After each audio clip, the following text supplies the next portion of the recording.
Solo mining is the embodiment of the original dream, a defiant act of individual sovereignty where one person, one node, and one miner take a stand against centralized control. We don't just mine for profit, we mine for principle. We mine for ourselves and for each other and for the unyielding spirit at Bitcoin's core. Join us as we dig in and hold the line. This is the Home Mining Podcast.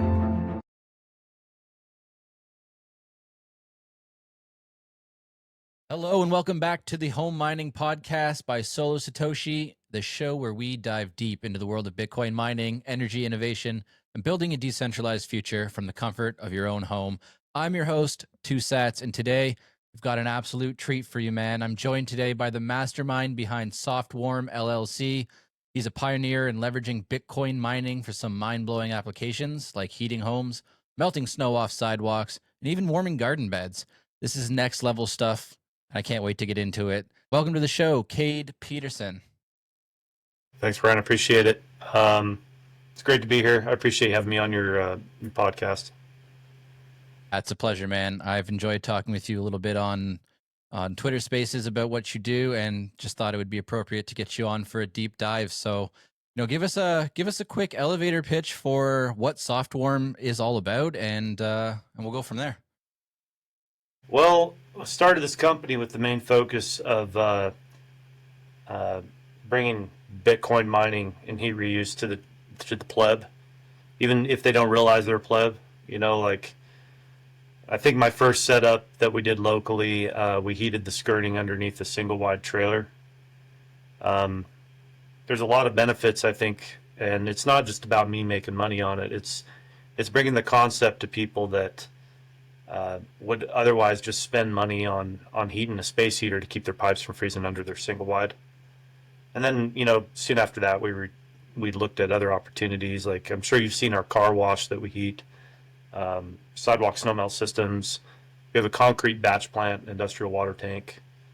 Probably a total of about 18 properties, maybe 200 kilowatts worth of power getting sucked down and provided for heat reuse around locally. Wow, that's amazing. What's the wildest thing that you've powered with a Bitcoin miner?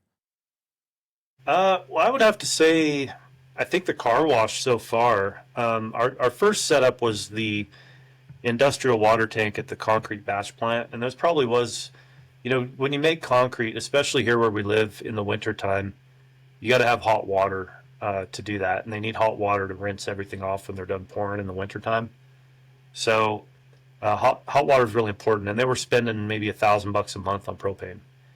And instead, we threw in a couple ASICs, a couple fog hashing immersion tanks, hooked up a couple heat exchangers, and we're able to heat that tank really easily up to 115 degrees Fahrenheit. We can go a little higher, maybe by tuning the chip temperature and all that, but we want to keep our efficiency, So that was probably number one and first real proof of use concept. And then moving on to the car wash, I've been lucky to partner with people, which I kind of focus on partnering with people that can install things themselves in some ways with some consulting, because I'm not a licensed electrician or a licensed plumber, although, I am a licensed aircraft mechanic, but it's not an airplane, right? And Idaho state law is like, you can't be working on that stuff unless you're a licensed XXX, whatever. So the car wash, I think, is probably the best application. I mean, we've enabled that car wash to stay open all winter. So it's actually improved the quality of life for a whole community, because you didn't have a car wash at all in the wintertime, and your vehicles would just, load up with salt and mud and all that stuff, and you couldn't wash them off in the winter. But now they have hot water and snow melt all winter long, and they make money to keep everything warm. It eliminated their bill. So who wouldn't do it, right? I don't know why more car washes aren't on board, or why they're not doing it already. Maybe they just don't know. What was your pitch to these people, like the concrete plant and then the car wash? Like, when you first had these ideas and you knew it would be kind of revolutionary, how did you go about approaching them? Well, first with the concrete plant, I approached him and said, look, I think this has a lot of potential. I have some ideas, and I'm willing to fund and pay for your equipment. and I'll split the hash rate with you, and it'll make you money. And I just approached him like an honest person, looked him in the eye, shook his hand, and it worked. And then as far as the car wash goes, that was kind of rumor around town. Like I had heard from some other people about how it works from multiple different people. And I mean, we have a small town. It's only 1,000 people in our town. But they'd heard about it. And I went and talked to them and said, hey, look, I think this will work for you. They eventually bought it, and they've returned their money on it. I mean, I think their initial investment was a little over $10,000, and they've made more than that in mined Bitcoin. And that's just, some people say, well, you got to consider the energy costs. No, that's a sunk cost. They would have spent that anyway to heat. And so the fact that they have more than that coming back is more than they would have had. Heating with a dumb electric heater would give them nothing. And instead they've returned their investment. So it enabled the car wash to stay open all winter long, which was awesome. And that increased the revenue too, because you can't collect revenue unless you're open. So yeah, that was a win-win for them, and they're pretty happy about it. Man, that's a massive use case right there. I mean, on so many levels, right? So many different angles. It's that whole bit about them being able to stay open all year round really ramps up their revenue for sure. And people love washing their cars, getting all the salt off of it, and protecting their new vehicles, right? So big use case there. And then on top of that, they now have KYC free Sats, which can never be understated in my opinion. And so, they might not have been quote Bitcoiners at the start, but surely they'll see how this is all paid itself off and then increased in value while they hold it if they haven't sold the Sats to cover costs or anything. Now they're pretty savvy. I'll just say that. And they've gone on and done some other things too. I mean, that's the one thing that I think everybody needs to realize in doing this stuff is that you don't have to build every system yourself. What you need to do is find somebody who sees the vision and can also build the system. Because like in Idaho, for example, if you own the property, you don't need to be a licensed anything to work on your own property. You need to get a permit in some cases, but you don't need to be a licensed HVAC electrician or whatever to do your own work. And so if you partner with people who can do their own work and you can just consult and advise with them on how to do it, it's a mutually beneficial agreement. And on the other side of that car wash, they've connected another C2 tank, which is two S19Js on the other side. And they're running at barely half power, and they can't express enough heat. And that apartment is roasting hot. It produces way more heat than they need, but they return all the revenue from their electrical cost. So they're basically getting free heat, and that's really what it comes down to. People got to realize is like, what type of luxury situation do you want to create? Do you want a hot tub? Do you want a snow melt system? These things that like people normally wouldn't ever have, except in a luxury aspect where they don't care about the money, now become a use case of standard living, right? Like, why don't I melt my snow? So I'm just saying there's just a lot of use cases for that, and people don't see it yet. It's coming though, and I think it's going to unthrone the big mining companies, or dethrone. Unthrone isn't really a word, but you know what I mean. Yeah, well, they are profit driven, incentivized only for that mostly, right? And the plebs are incentivized. They have aligned incentives, I like to say, and so they're going to find ways to innovate in ways which the big mining companies won't. During the bear markets, those mining conglomerates are, a lot of them can go under, or it's just not profitable, and they just don't want to do it anymore. But the person heating their home or their hot tub or their sauna or whatever, they're going to look at it in a much different way. It's going to be more effective and efficient for the person at home versus the big conglomerates, right? Yeah, and I say this a lot, and some people have probably heard me say this before, but I emphasize that there's four types of miners. When I say people that mine, that's what I'm saying. There's people that need heat. These kind of people are could be your skyscraper in New York City, and they use electricity to heat. Um, the rate doesn't matter. They only need heat, and so replacing their existing dumb heater or you know element heater with a Bitcoin miner is a no-brainer because they're getting something. They're People get wrapped around the axle about like how much is your power? Okay, it's not worth it, and they just dump their mind. But for folks that need heat and have to use electric, the rate has no relevancy, none.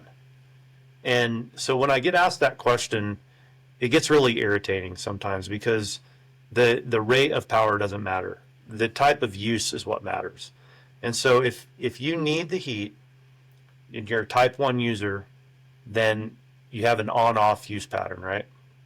Like your miner's on or off, or you set it at a static rate that is most efficient, that saturates your house. So like maybe you need 1600 watts to make it 72 degrees all the time when it's 28 degrees outside, right? It doesn't mean it goes on and off when you need the heat. You just set it at the correct temperature. It's going to be a sunk cost anyway. There you go. Then there's your type 2 user, which is a luxury user. So maybe they need a hot tub. Maybe they need snow melt system. Maybe they want to heat a sauna. Maybe they want to heat their car, their garage, whatever. Those things are debatable. You could even tie in KYC free users, right?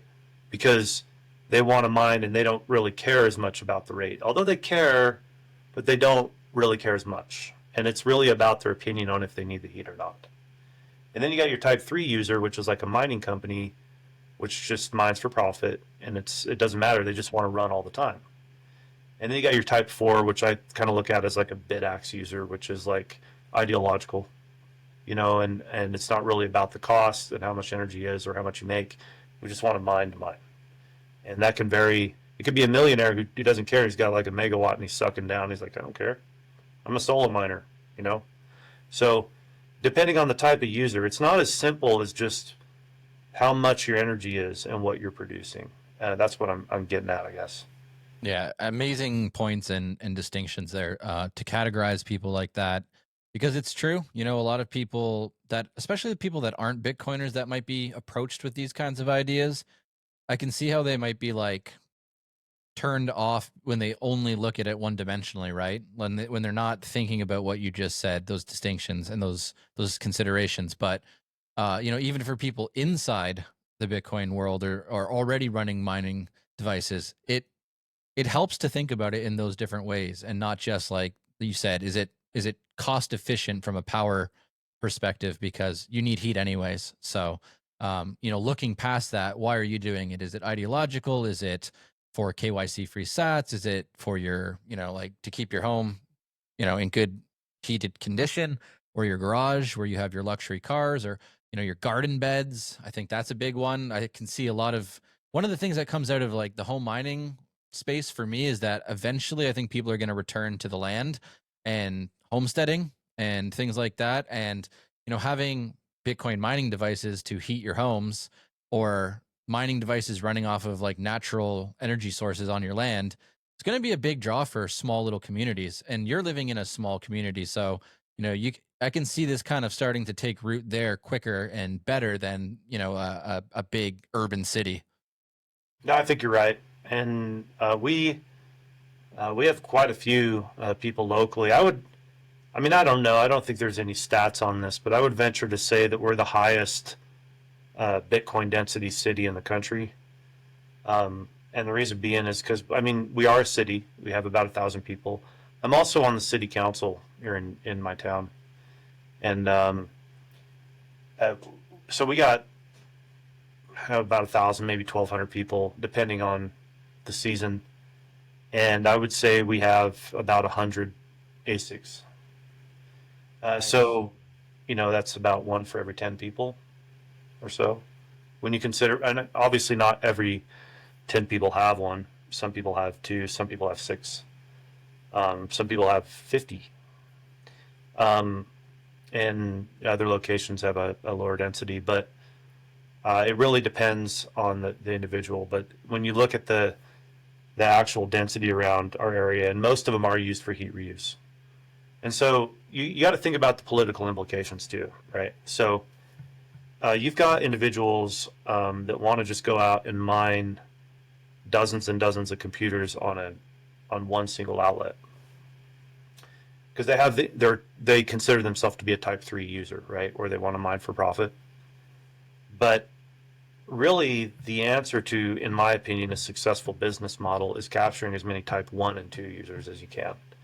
Because I guarantee you right now, if the local utility or government agency somehow wanted to put a ban on Bitcoin mining, there would be a group of people in front of the office, not just me, but there would be a bunch of other people really irritated right now, right? And so you kind of spread that risk out amongst a bunch of other people, which is, it's good for them too. I mean, people are recovering their power bills and they're heating their house for free, and it's bringing in a commodity. You think about the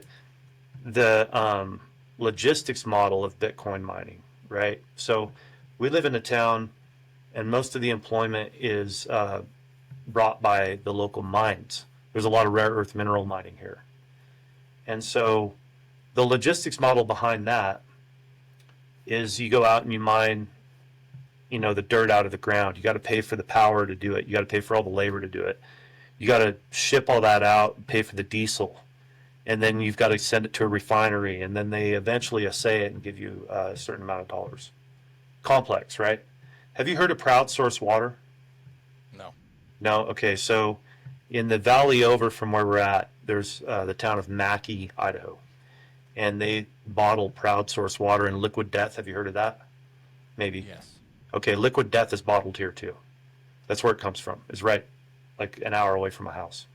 So their logistics model, they bring in all these cans, right? They have these cans made, and then they bottle the water, and then they ship it out, and they have a distributor do it, and then it goes to these gas stations all over the country, and then they get paid eventually. But it's very complex. With Bitcoin, we literally take the raw source in, which is energy, we immediately turn it into a commodity, which the federal government recognizes as a commodity, and they treat it the same way as gold on your taxes, and you can sell it and liquidate it to anyone in the world at any time. The logistics model and the business model is so simple compared to other things. And so in this small town where we live, and we're so remote from everything, we don't have rail, we don't have ways to manufacture things, ship them in, ship them out easily. This is the answer to help people. That's really what it comes down to. We can instead of relinquishing our assets in our homes and our land to outside millionaires and billionaires that want these mountain communities with clean water, instead we give an alternative where people can make and cover their own expenses and actually export a commodity around the world and be self-sustaining. Does that make sense? 1,000%. And it's one of the most beautiful and powerful parts about Bitcoin and what the heat reuse space is doing, because the traditional centralized world is just rife with all these inefficiencies, like you just pointed out there. I remember back in Canada, the farmers would harvest their vegetables. First, they'd import all the workers, the foreign workers, to work their fields. And when they harvested their vegetables, they wouldn't do any of the processing there. They'd ship it all the way to Florida or somewhere else in the States to get it packaged and ready. And then they'd ship it all the way back. So you're getting a shit ton of food waste, rot, and just like a whole bunch of extra cost, right? Having to send it there, all the fuel costs, the transportation, the import export fees, and then they'd bring it all the way back to the farms in Canada where it was grown, and then they'd ship it out to the markets.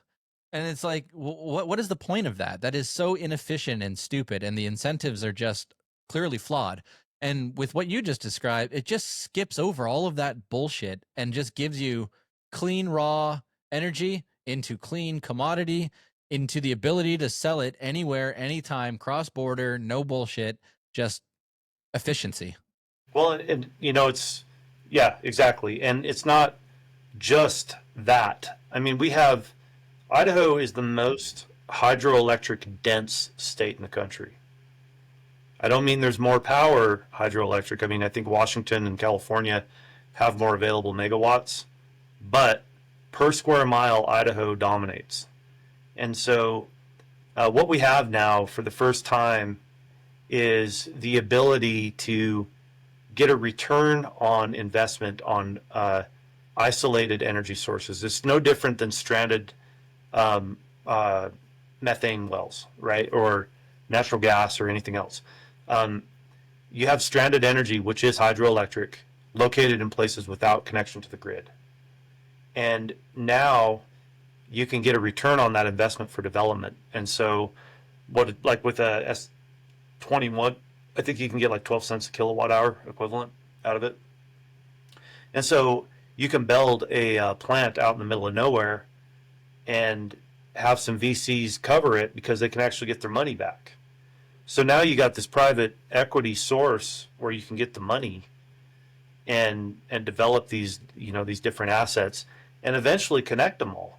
Like we can go more advanced and be like Texas, where we have, instead of one big hydroelectric dam that blocks up the river, we have a series, maybe 20 different run-of-river systems. They're all connected. We have fiber optic everywhere here. And you connect them all, and then you can also do load balancing with curtailment agreements and direct connections with all the Bitcoin mining equipment. So we could, instead of having one big power plant, have a totally decentralized power production system that is much more reliable in a sense, because if one plant goes down, the rest can kind of pick up behind it. But I think we're a few years off on that, but the potential is definitely there. It's a real tech, and it's something that we're looking at, honestly. I'm pushing for it locally. I think it'd be a smart investment, and it'd give us more a more sustainable power sense. Because here's another thing, right? If I were to say to you, hydroelectric is solar power, like most people are like, what are you talking about, man? What do you mean hydroelectric is solar power? And I would say, well, how do you think the water gets there? Right? Because it's like an integrated battery in solar power. It's the most clean form of PV. You're not making panels and then making batteries. The sun evaporates the water out of the ocean. It falls as precipitation, and then it's retained as potential energy in a reservoir. It's an integrated battery. It's a totally clean system, and it is solar power. And we're just trying to make these fake versions of what we already have. And if we just capture that energy, I mean, some people say, oh, well, the fish. Well, there's a lot of what they call sunk rivers. There are no fish, or there are some fish, but they're not a migratory species, and the rivers just sink into the ground. And so there's all this lost energy out there, and a lot of potential. And I think that's really an open market for us to explore. Yeah, it just goes to show people aren't really realizing all the time just how much nature provides just organically, right? And it's up to us, and I think that the plebs will be the ones to help unlock that. Where government or big centralized entities have looked past all of that, I think people like you and what you're doing will bring these points up and start to capitalize on what nature provides and see it as the integrated system that it is. And with small towns like that, you're going to be able to actually hopefully make some change and get them to realize, like, hey, if we decentralize the power and we build on the rivers and the things that we have, like, we've got a real shot at a self-sustaining, not going to be perfect, but a much more self-sustaining society than what you might see in California, for example. Yeah. I mean, California's so mired in their own regulatory bullshit.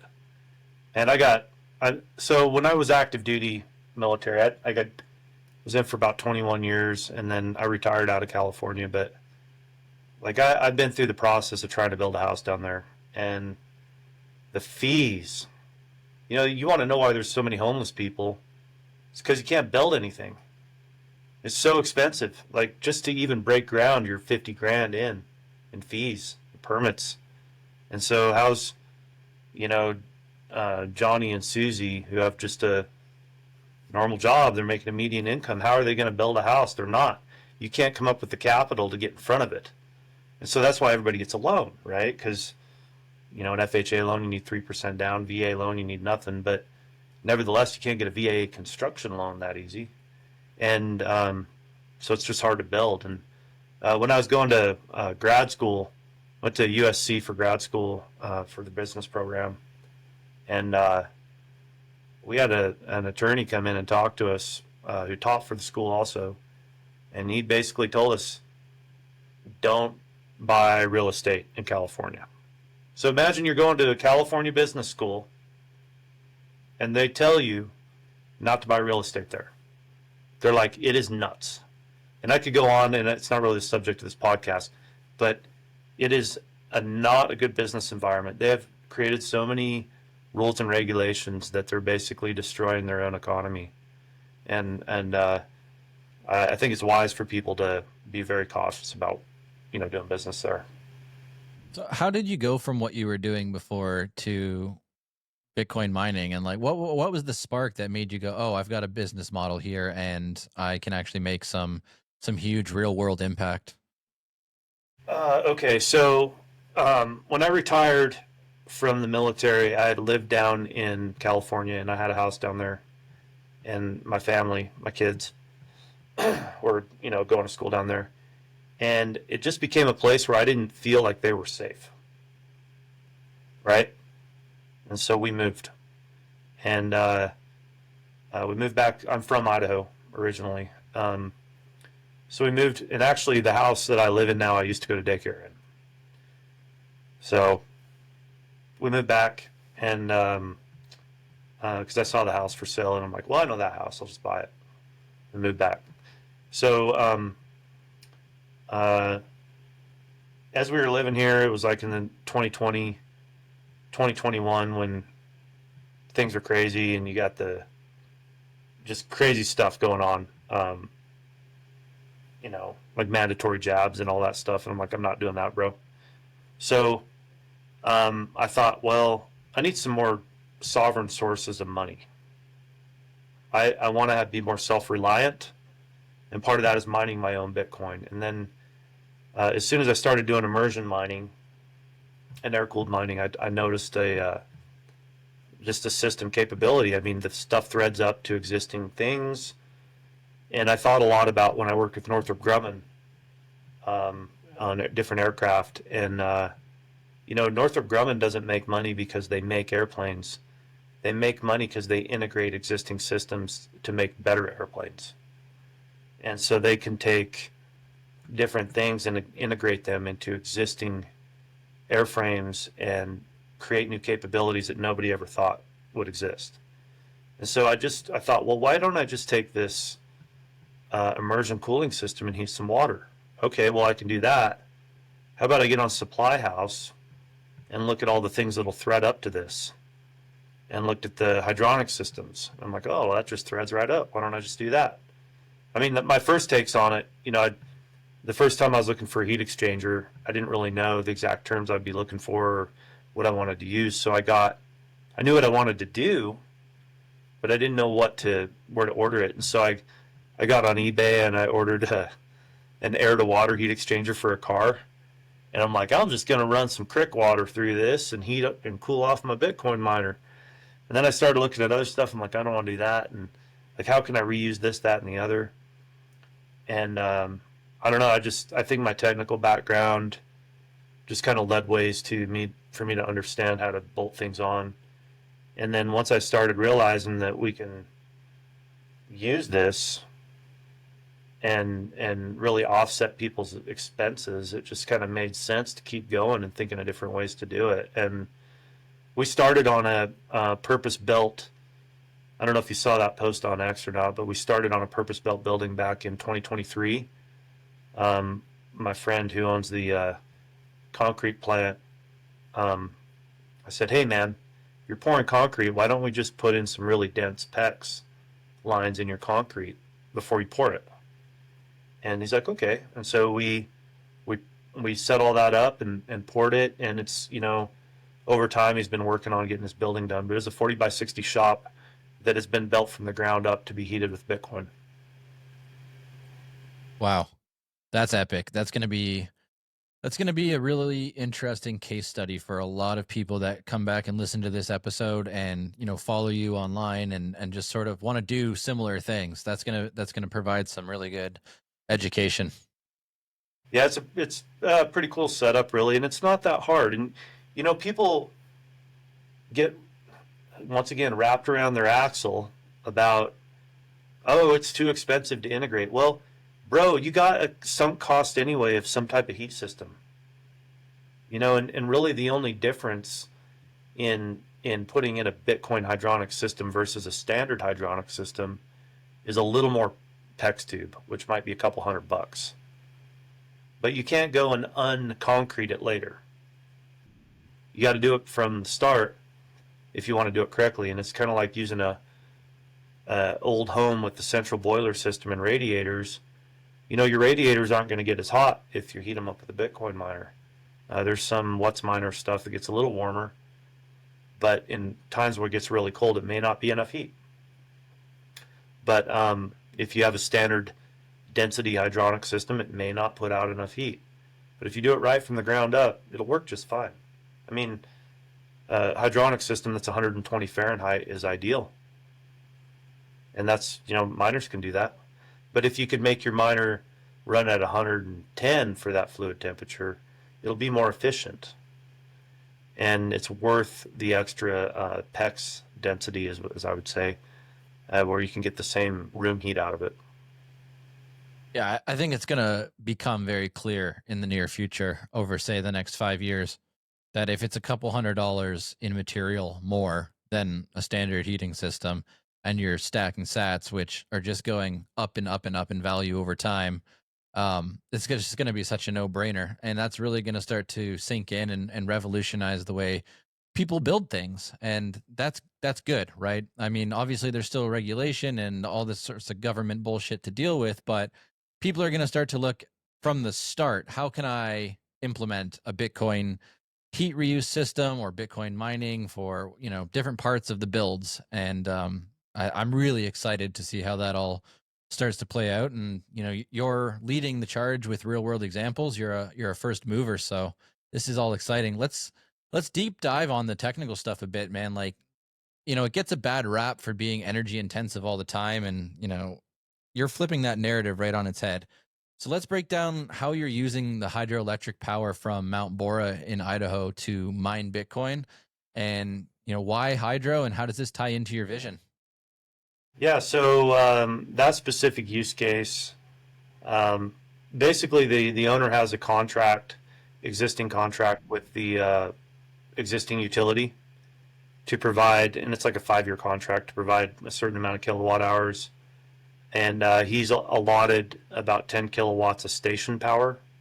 So it's not a big operation, but basically what we did is we put in a immersive cooling system, a fog hashing B6 tank, and we run 6 S19Js at half power for maximum efficiency. It comes out to be about 10 kilowatts. And then we utilize the bypassed water to cool the system. And so it doesn't really have a dry cooler or anything like that. And he utilizes that to get a greater return on investment, because the power he sells back to the power company might make 5 or 6 cents a kilowatt hour. And the S19Js have gone down, since then. But at the, start, they were making like 12 cents. And especially before the halving, he was making good money on those. But now he's got basically KYC free sats. And it just sits and runs and generates revenue off of that. And I think in the long term, we could probably expand that, to a higher kilowatt usage when his contract is up for renewal with the utility company. But I think he generates anywhere from 60 to 190 kilowatts to 220, something like that. Depends on the runoff. That's amazing. So do you see Do you see more centralized entities or like government power structures or energy structures starting to like clue into this over time over the next few years? If they're smart. I mean, I'll give you an example. I went and talked to my old state representative about this. And I drove down to Boise, which is like 4 hours from me, and I met with him and I talked with him about it. And it just didn't seem like I had his attention. Like he just was checking his phone while I'm talking to him. And he's like, oh, let's go look at the Capitol. And he took me in where they do which was nice of him. And before we stopped talking, he said to me, so just explain to me what Bitcoin is in 30 seconds. Like that was his, if you can't explain it to me in 30 seconds, you know. And I said, and I, told him as much as I could in 30 seconds and said, hey, look, this rotunda here in the Capitol, if this was filled with Bitcoin miners, you could easily, fund one hydroelectric plant. Like you could build hydroelectric plants, use the power to mine Bitcoin and curtail it when the grid needs the power, right? And you'd literally have 24/7 funding for your plant construction. And it's like he just wouldn't get it. Well, he's gone now because he lost his primary. Bye. Sucks to suck, buddy. Bye. Yeah. And then the other representative, she, I reached out to her a lot. She just didn't return my calls, and I ended up sending her a message saying, I'm really disappointed that you wouldn't listen to me. I mean, I'm not. I don't know, man. I've got a lot of professional experience and education. I'm not saying that my opinion matters more than anyone else. I'm not saying that, but like from a legislative perspective, I'm not coming to them with a bullshit thing. I'm not like, hey, I'm worried about the aliens abducting my dogs. You know what I mean? It's like, this is a real world thing. And if you just take 10 minutes to listen to what I'm talking about, you could see the potential and how this could change. I think there's 1 million megawatts worth of hydroelectric energy potential in Idaho. Like, you know what kind of money that would make? And they talk about mining gold, and like they don't even think about mining Bitcoin and the benefits that could bring. Like if we're taking our stranded hydro and turning it, even in run-of-river systems, and that's the other thing, like people think you got to dam the whole thing up and ruin the fish habitat. It's not the case. You can divert some of the water and run it through a hydroelectric plant. The fish don't even know. You put a fish screen on it. Nothing's getting chopped up. And there's plenty of energy there. And so it's just, people got to understand. And they don't quite yet, but it's coming. They're going to get it. That's sad bureaucracy, but that's what we're used to. They'll just up the taxes instead. Hey, we don't need Bitcoin mining to bring in revenue for the city, eh? Yeah, maybe. Yeah. But I would love to have more energy production here locally. And I mean, we're 2.5 hours from Walmart. I'll just say that's how remote we are. And we got a Family Dollar, but we're far from Walmart. And so production of energy comes from different places, but it's still far away. And historically, a lot of small communities have made their own hydroelectric plants.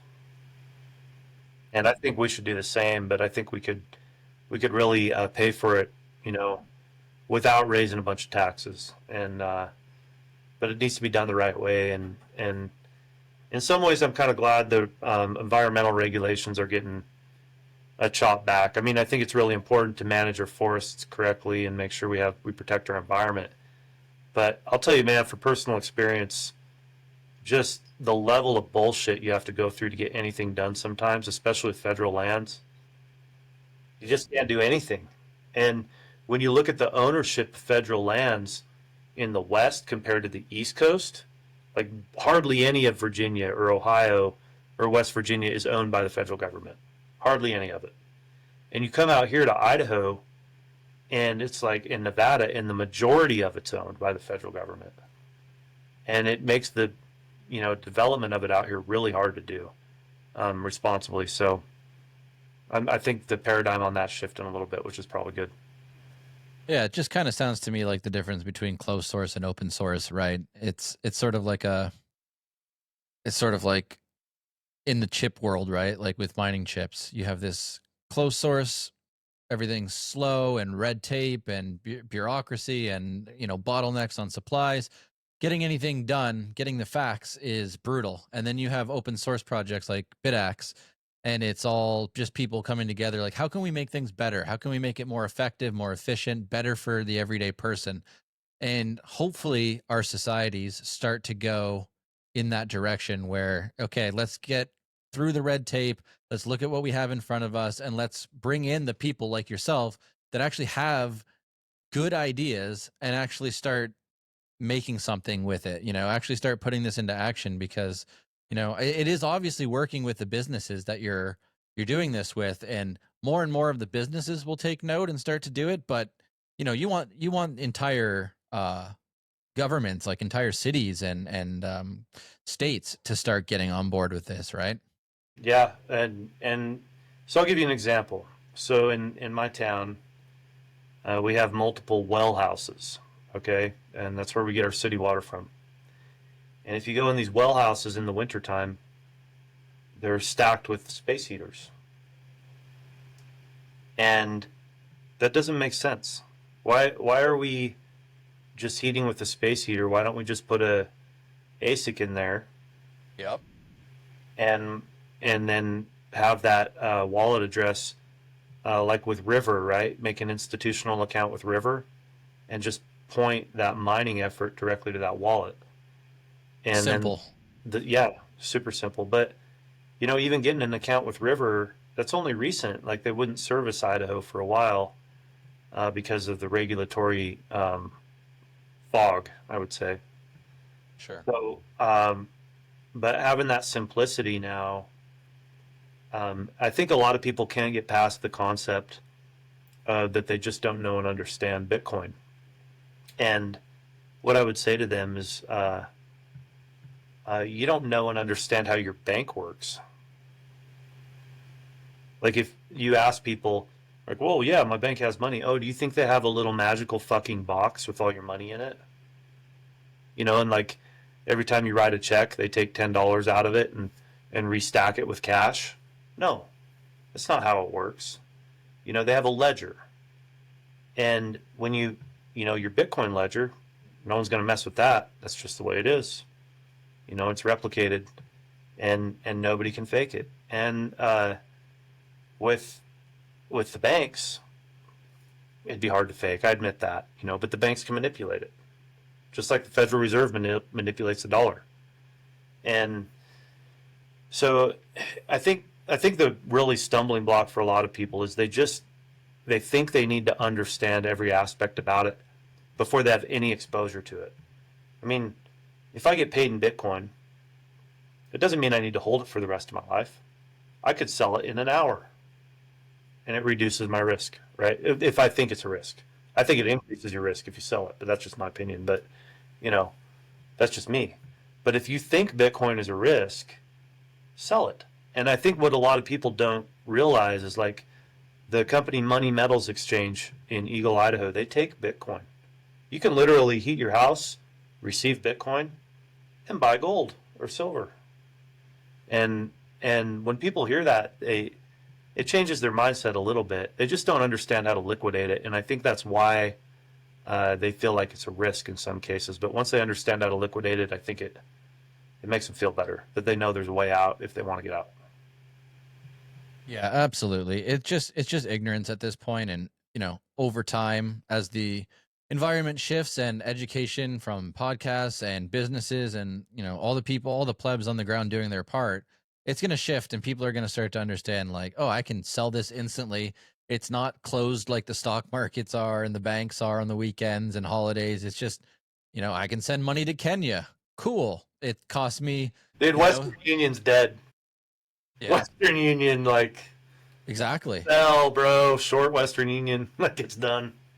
All of these archaic institutions that are basically anti-human. It's like, imagine the person that's working abroad and they want to send money back home, and then not only does the currency exchange is bad from their home country, Western Union takes a huge chunk, and it takes what a week or more to get there, and then you're probably getting taxed on top of that. So there's just a huge mess there. And, just doing it the direct way and a way that you're in control of will be revolutionary. But like you said, most people don't understand the way that the banks even operate, and that, they can seize your money as they go under, and all sorts of different things, that you're only insured up to so many thousands of dollars, right? So most people don't understand where they're putting their money, and that when they give it over to the bank, they're essentially relinquishing control over their money, not your keys, not your coins. Yeah, exactly. Yeah. Exactly what they're doing. Let's talk about, you mentioned curtailing mining when the grid needs energy. Let's unpack that a little bit. Like, how do you balance mining profits with grid stability? Yeah, I think that's a good question. We haven't started any curtailment agreements locally. I've been talking to the power company about that, and I mean, uh, Brains Manager has some capability with that. I've been, you know, I've used Brains mostly for my mining stuff. I do have some Lux miners as well, and I don't think Lux is bad software. I think it's pretty cool. I think I like the features that they've got and all that stuff. But in terms of user interface, that's really important. Like, I need my customers to be able to have an app where they can watch what's going on, Yes. and that's worth more than any other type of, like, even 1 or 2%, on the actual um, hash rate. So even though I don't necessarily like the Brains Pool FPPS agreement, for my customers, it makes sense for them because they can just log into their app and they can see exactly what they're making every day, anywhere in the world, right? They can just check on it. So the curtailment stuff with Brains Manager, I think, holds a lot of promise. Um, but you have to get the utility on board. And so some things I could see in the future, for example, is maybe like preferential rates. And when a curtailment's called, that they get like a really low rate while they're using power, or even a refund for curtailment or something like that. But that would need to make sense and be and balance out for the power company. We have a local co-op, and I feel like I've kind of discovered a glitch in the matrix, because a lot of people don't realize that if you claim as a sole proprietor that you mine Bitcoin, you're basically operating a mining business, right? And therefore, your energy becomes an expense for your business. Therefore, the cost to heat your home becomes a deductible expense, which it wasn't before. Right? I like it. I like it. Okay, I'm not done yet. Hold on. So then, if you're part of a co-op, you get capital credits for the amount of energy you use because you're part owner of the business. And so the profit margin is distributed to the owners of the co-op, which are the members, on the basis of their energy consumption relative to other people. So therefore, you increase your capital credit reward, or your check you get from the co-op. So you're not only getting a tax deduction, but you're also increasing your refund. And so the net energy cost, you really have to calculate over with much more input than just what your energy bill says. I love it. That's definitely a glitch that people are probably not considering, but yeah, you've clearly thought that out and are doing it in real time, right? Yeah, I was, doing my taxes this year. I'm just saying I'm glad I had the energy deduction because, Sure. yeah. Yeah, and you're able to stack sats while you're doing it. I mean, I can't think of anything better. Long term, as the dollar depreciates and the taxes seem to only increase. I mean, that's a good hack right there, man. Yeah. Um, let's let's get a tip for you from you. Like these ideas are all so creative, and for someone who's listening and they maybe got a miner in their garage or they want to get one, what's one practical way they could start repurposing that heat? And what's the biggest mistake that you see newbies entering this heat reuse space make when they're trying this? Okay, so I think I just got to get this out here. The biggest question I get in a lot of people, and that you'd be surprised how often I hear it, is there's just a lot of people that think you can reuse the heat to generate more electricity. There's a lot of people that think, for some reason, and I don't know why, that Bitcoin miners produce electricity. And I don't think anybody going down the road of mining would really think that, because that's a total noob. Like, if you have no concept of how it works, that's what you'd think. But it's really common. I think not identifying a practical heat reuse case is the biggest mistake people make. And there's a lot of Frankenstein projects out there. That's what I call them. I mean, and more power, if you want to dink around and try something new and a bunch of relays and whatever. But you go back and look at some of the older projects, and the reason why they weren't adopted for actual practical use, I mean, you're not going to be able to install that in someone's home, and they're not going to control that relay and have all these wires all over the place. It's not going to work. I recommend going with a really simplistic solution, and this is why I do immersion mining. So I'll just go down the road of development here. So stage 0 is air-cooled mining with no firmware adoption or anything like that. The miner's warm, it's hot, it's loud. It's really not something you can be around in a living space. Even your shop and working around it is nuts. You can't deal with the sound. Stage 1 is installing Bitcoin firmware, like Brains or Lux, and then you can turn the fan speed down. But it costs money essentially because you're operating at half power and you're not getting the maximum use out of the miner. And so, however far away you get from stage 0 with the air-cooled miner, the more money it costs essentially to integrate it and make it comfortable to live around. So you just kind of have to budget for that. I would say stage 2 is immersion cooling, where you actually strip the computer and you dip it, and it doesn't make any noise except for the fan off the dry cooler.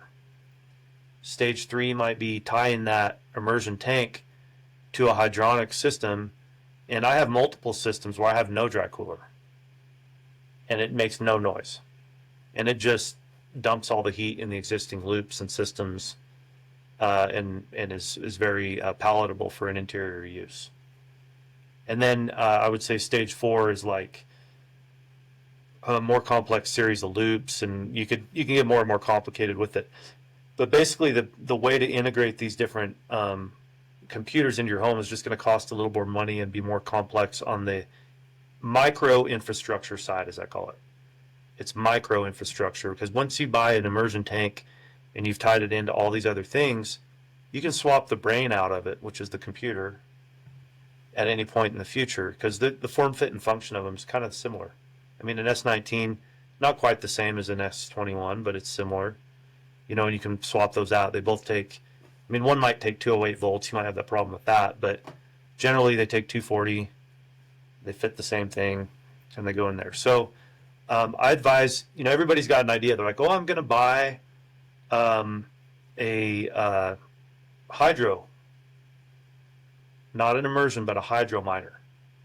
And that hydro miner, they don't realize, is 3-phase power, not just 208 3-phase, but 277 480 3-phase.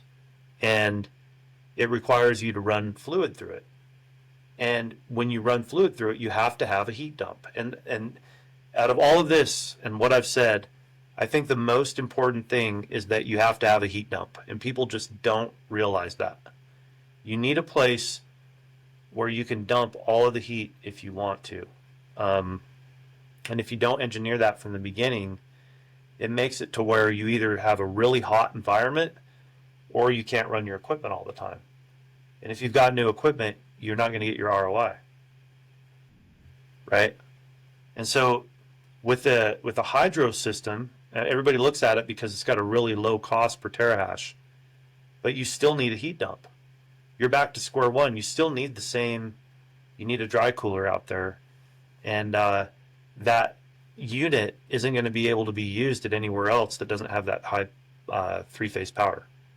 So I think a lot of people buy equipment and they have these concepts and ideas at things they want to build, and I'll just say, like, there's been times I've wasted a lot of money. So if I give you advice, it's because I spent money learning it. That's all I'm saying.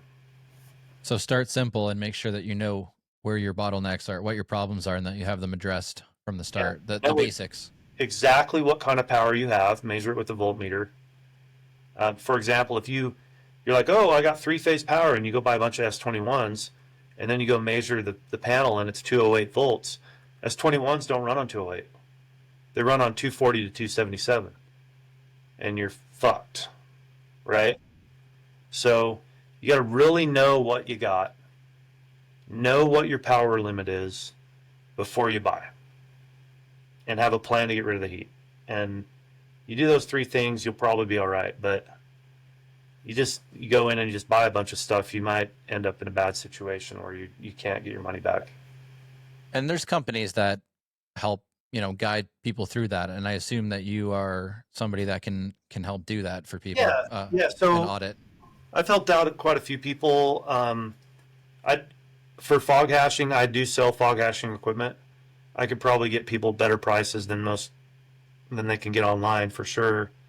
But I'll also, as part of the deal, if they buy from me, I'll help them like kind of design their system. And I don't need them to buy all the components for it from me at all. I mean, I'll tell them what to get off eBay or what to get off Amazon if they want to buy their own equipment, where to get their miners. I can get miners for people too. I've trusted people that I buy those from, because that can be kind of a scary thing if you've never bought a miner before. Yeah. Like, oh, I'm gonna wire $3,000 to Johnny over somewhere, But no, I've got good sources for that, and I guess anybody could look at my X account and see if anybody's bitching at me. I don't think anybody's mad at me. So you've definitely got the proof of work out there, man. And hopefully this episode helps expose you to more people that are tinkering around and looking to get started, and definitely reach out to people like Cade who have experience doing this in not just their homes, but like in big setups, in various setups.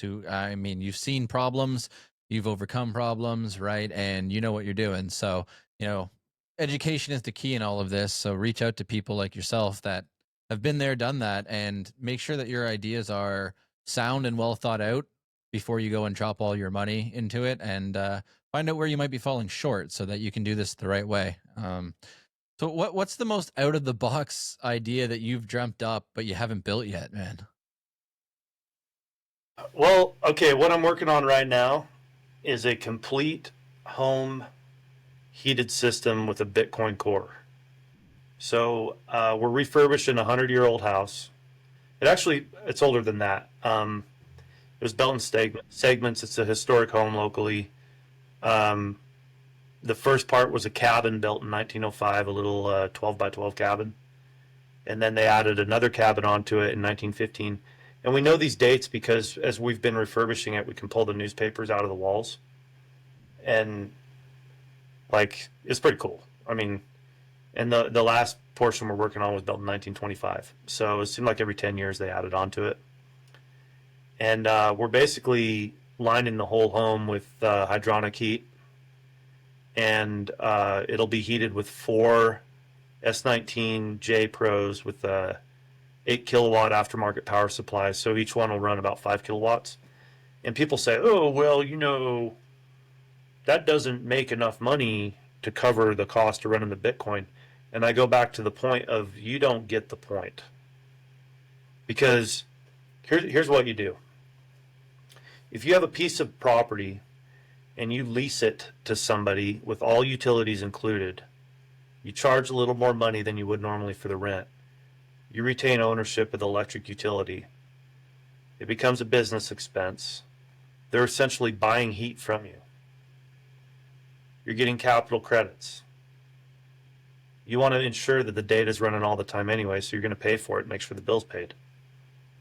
And it simplifies their living arrangement. So you basically turned, and I see these dudes bitching about real estate and saying, oh, you just buy Bitcoin with real estate. I think there's some arguments to be made for that. Like, this wouldn't make sense with a house in California with a 25 cent a kilowatt hour rate. I get that. But there's a lot of opportunity to own properties with reasonable electric rates, and you can rent the property out with all utilities included, and they can use all the heat they want. And so we've set it up to where with 4 miners, we run them at 5 kW. That's 60 to 70,000 BTU constant. It heats the water, the whole building. It'll be more than enough to heat the house, and we do snow melt systems and everything on it. And so you're not just renting out a property with basic baseboard heaters, and be a slumlord. You're renting out a luxury property where you can even have a hot tub. It's a whole new way of thinking about how to heat things up. When you don't have to pay for your heat. Yeah. What would you do? Man, this is why I love doing this show. Every idea that people have, it opens up like a whole new world of possibilities.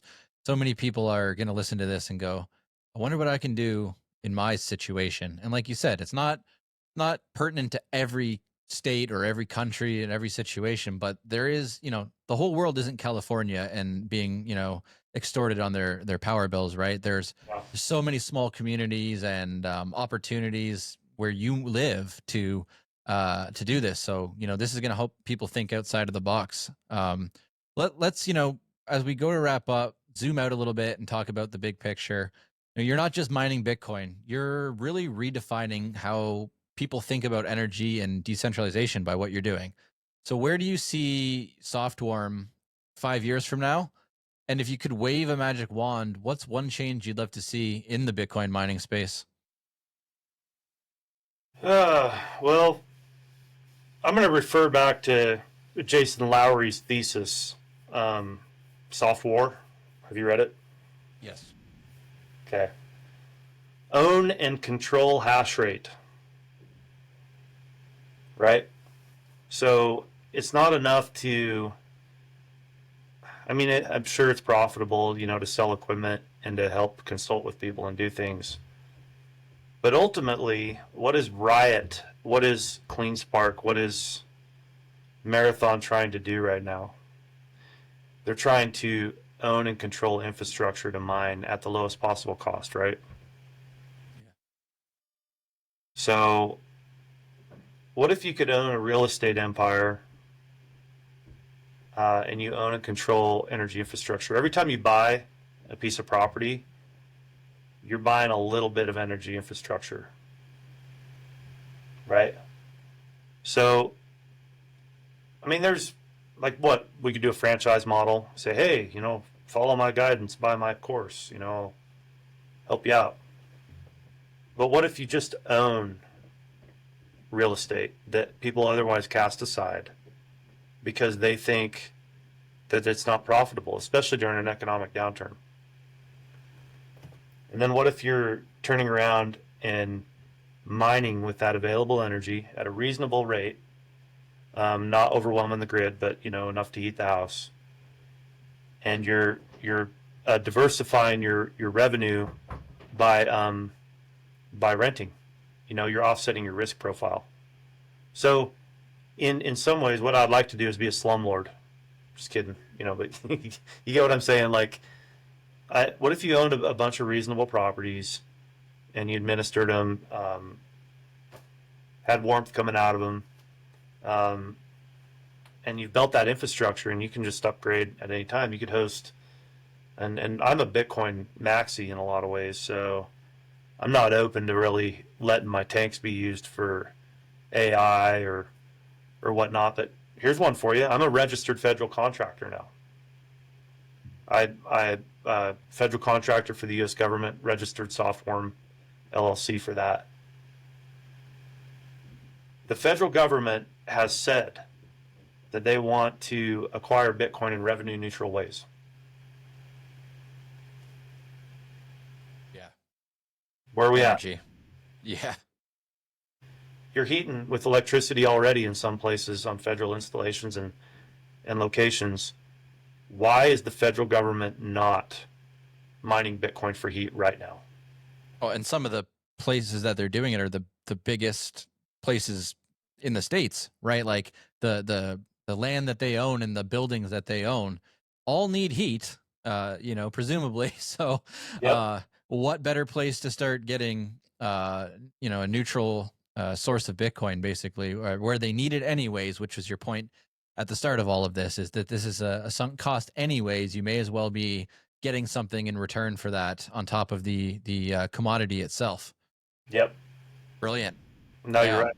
Yeah. So there's a huge opportunity there. I think it's in our national security interest to do it. It's not just about making money. And I think eventually our politicians are going to come around and understand it. Maybe not quite yet, but we've got a lot of opportunity to really, I don't know, increase the security of our nation. We need to really think about it solidly, and it's not just about generating revenue; it's also about improving the grid. So, I mean, all the locations that I have right now, with their upgraded power panels or bigger wires or whatever, that wouldn't have been done unless we had funding to do it, and we don't have funding unless we have a reason or a way to get the funding, and we're back to square one. So, no, Bitcoin mining is more than people realize what it is. Way more. So I take it the biggest roadblock, in your opinion, from stopping this way forward right now, like from this happening today, is a mix of like regulation and lack of understanding on a larger scale. I think if I could boil it down, in my opinion, it's the perception that any technology or use related to Bitcoin somehow encapsulates the person or organization to be tied to Bitcoin for all time and eternity. And they don't realize that they're just, you know, mining a little gold out of the hill that they can go sell at the shop that night. And eventually, just like now with gold, people are like, well, I want to hold some. It doesn't mean that they have to hold all the gold they find. And I think that that's the big thing, because they don't understand how to get rid of it. They don't understand how to sell it, and so they feel like they're trapped in it. And I think it's an educational issue, but over time, as people understand and it becomes more mainstream, more acceptable, I think the recent executive orders helped a lot. I think states adopting Bitcoin strategic reserves helps. It makes people feel more normalized with it and comfortable. But yeah, those kind of things I think are the biggest hurdles to really adopting it. And I start small with a lot of my customers. I give them one miner, and then they see how it works, and they're like, "Oh, this isn't so bad. I don't feel so scared about it anymore." Some of my customers, you know, might say, "Hey, I want to sell some Bitcoin." I'm like, "Well, I'll buy it from you," you know, Nice. some cash. And others sell it to each other or buy gold and silver. You know? Sure. Yeah. Well, like you said, I think most things kind of boil down to an education, a lack of education or understanding about something, and maybe even just a perceived a misconception, right? Like for the last 10 to 15 years, Bitcoin was for terrorists and drug dealers and criminals, Yeah. and now the central government's stance is changing, and people are starting to feel more comfortable, whether this is right or wrong. Right, for you and I, Bitcoin maxis, this is not necessarily, you know, what we need to see or want to see. It might be helpful, but who it is helpful for is the everyday person who doesn't really understand Bitcoin. When they hear the narrative change from the people that they trust, the government, they go, oh, okay, this is for you and I now, not just for, drug dealers and criminals. So that can start to foster curiosity and yeah, an educational shift, basically. Yeah, no, I agree with you. Totally agree with you. Awesome, man. Really appreciate your time. I could talk about this all day. But I want to wrap up with maybe one more question, or one or two more questions. One is, I want to know if SoftWarm stacks Sats as part of. Are you accepting Bitcoin? Yeah, I mean, if somebody wants to buy equipment from me, one thing I did from the beginning, I mean, if I wish I saved every sat that I ever stacked, but what I did is rolled that over into more equipment. So when I'd mine, I'd buy more equipment. Um, so I don't have as much Bitcoin as I should. I'll just say that, and I don't think anybody could say that they do. Right? It's Yeah, like, fair bro, enough. more Bitcoin, man. Bro, my car runs. Well, you're short Bitcoin. You know. Yeah, So brother. yeah, Absolutely, brother. Yeah. yeah. I mean, like my truck squeaks when I drive around. Like it's like okay, whatever. I'm not buying more shocks with my Sats. Um, but no, I think we've been pretty judicious about buying equipment and deploying it out. So I think more so back to the point of owning and controlling hash rate is the Awesome. biggest thing. What's one thing that you want people that take the time to listen to this to take away from our conversation today? Whether it's a practical tip, a mindset shift, or just a spark of inspiration. Um, Hash rate is cash rate. So I mean, it's I'm all for folks going out, and I understand not everybody can mine. I get that. Um, you're never going to have any type of cash flow unless you're hashing in terms of Bitcoin, right? And so I would say, um, and I see this a lot from folks that overanalyze and they're like, well, I've got 1.2 megawatts and I have X point 7 thermal dynamic. You're overanalyzing it, bro. Just plug the shit in and learn from it. Just build it. Just build it. And if it doesn't work like you think it should, um, optimize it. And then there's some value to like analyzing before you start. I'm not saying there's not, but people overanalyze stuff. And one thing you got to realize too is these computers will automatically adjust their output based upon their scenario. So just get started. Don't sit there and try to calculate everything out. Although it might be a fun hobby for you, if you're really serious about it, just do it. That's gold, man. That's awesome information that you dropped on us today. Lots of wisdom, practical examples of how this can work. And yeah, I think the most important thing that you just said was just get started, right? There's time afterwards once you've plugged in that you can start, really getting into the nitty gritty and number crunching for your next project or your next build. But just starting will get you in the game. And, I found this with BitAxe too. It's like, oh, well, you can't really get a big payout from that unless you hit a block. It's like, it's an educational tool, man. You get this in your hand and then you start really diving down the mining rabbit hole. And for me, like when I started with the BitAxe and then started learning more about mining and then heat reuse, it's like, fuck, I really appreciate my Bitcoin now. Yeah. Like I get it. Price goes up, number go up, everybody's happy, yay. But what really helped me appreciate my Sats more was learning about mining, how it works, why it works, what the practical applications are. It's like, man, this stuff is just so valuable. I could never imagine Yeah. not stacking. I kind of want to get a bit axe or two just to heat up my truck in the winter. Like put it in the cab. Yeah.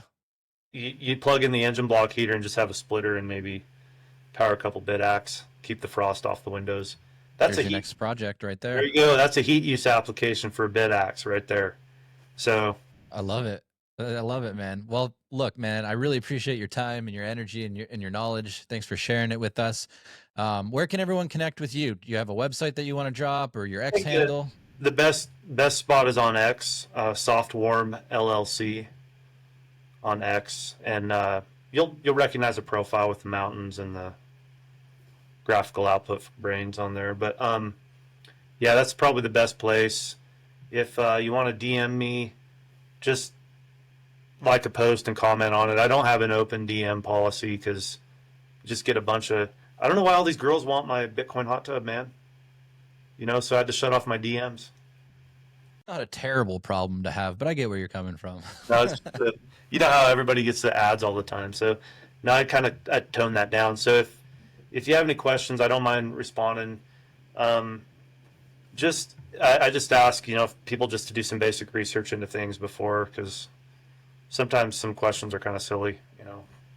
Sure. Do your due diligence before you hit up Cade, but feel free to hit him up. We'll have your stuff linked in the description in the show notes, so people can follow along your upcoming projects and your builds. I love poring over the archives, so to speak, of what you've done and what you're doing. It's inspiring stuff, and probably give you ideas if you take the time to look at it. So guys, you heard it here first. Bitcoin mining isn't just about stacking sats. It's about heating your home, melting snow, and maybe even growing some food. So huge thanks to you, Cade, for joining us. If you loved this episode, please smash that follow button, drop us a review, and share this with your Bitcoin buddies who might need heat reuse or Bitcoin mining in their lives. You can find us on X at Home Mining Pod, or myself at my2sats_. And until next time, keep mining, keep innovating, and stay decentralized. Thanks, Cade. Thanks, Ryan.